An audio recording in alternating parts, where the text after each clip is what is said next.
Oh, so here it is finally. I threatened it recently, maybe in that Dark Side of the Moon video. I threatened a Farmhouse video, and I don't know if it's their best album. I don't know if it's their most important. It's probably definitely not their best album. Certainly not my favorite album. Maybe their most important album. You know, those first few albums, I mean, you could argue there's a few in there. There's a few, and Farmhouse is in that argument. I mean, if you look at these songs were starting to be born around 96, 97.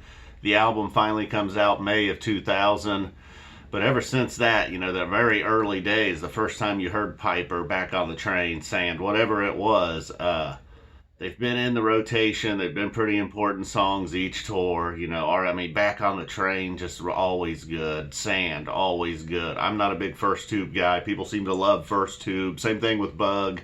It's another one. Twist, obviously, has had its, I mean, just will probably at some point be a Phish Hall of Famer as far as songs go. Got a Jibboo, a song that I am a fan of. I feel like people use that as a bathroom break, but every time just a consistent type 1 first set jam out of that one. So what do we got? You got Twist is a big one that's in there. I mean, even Farmhouse itself, we'll say that's not a regular, but it's always welcome. So that's 1, 2, 3, 4. Back on the Train. Heavy Things, you know, the first single. I mean, the closest thing they've ever had to a hit single, made it to number 29 in the like adult top 40 rock at one point. It was played on the New Year's Eve ABC New Year's Eve show. And it is weird though that commercially, you know, mainstream wise, I know some fans were upset, and the band has talked to death about how it was the right time for them to take the hiatus. But, you know, this was odd. This was at that point maybe the biggest they had ever been. You know, they were getting some mainstream attention. They were getting some, you know, I don't want to say they had a hit song with Heavy Things, but people were discovering the band through this album. You know, the fan base was growing. I went to one show in the summer of 2000. It was packed to Riverbend. And so it's just odd that there had to be a whole bunch of people besides fans trying to not get them to take that hiatus right then and there. But like I said, they've talked to death about why they did it right then and why it was important to do it right then. And then some of the songs like Piper, the very beginning of Piper was actually taken from a live show. Most of the songs, if not all of them, were played live. I think maybe every song was played. Maybe not every. Most of the songs were played live long before the album came out. There is a Japanese version. They did those Japanese shows in 2000 around the time of this album. So you got Driver and Mist on that. Apparently there's still some versions of that floating around out there somewhere you can find. And then Trey talked a lot about Russ and Tony. They got writing credits on here. What is it? On Got a Jibboo. They got them also on Sand and First Tube.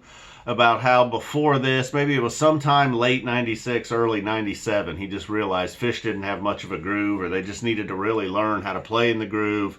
So he got Russ and Tony, two Vermont legends at that time, and he described them as guys who absolutely cannot not be in a groove. As soon as they touch an instrument, they're in the groove. So he spent a lot of time writing songs with them, practicing with them, and then takes that over into Phish. And then, look, that was, there was a lot of great stuff before 1997, but that was one of those turning points where they just, they were already great. They just got even greater, had one of their best years ever in 1997. And a lot of it had to do with just very basic, simple learning how to groove with Russ and Tony, and then taking that to the other guys in Phish along with these songs. Most of the songs written by Trey and Tom Marshall, of course.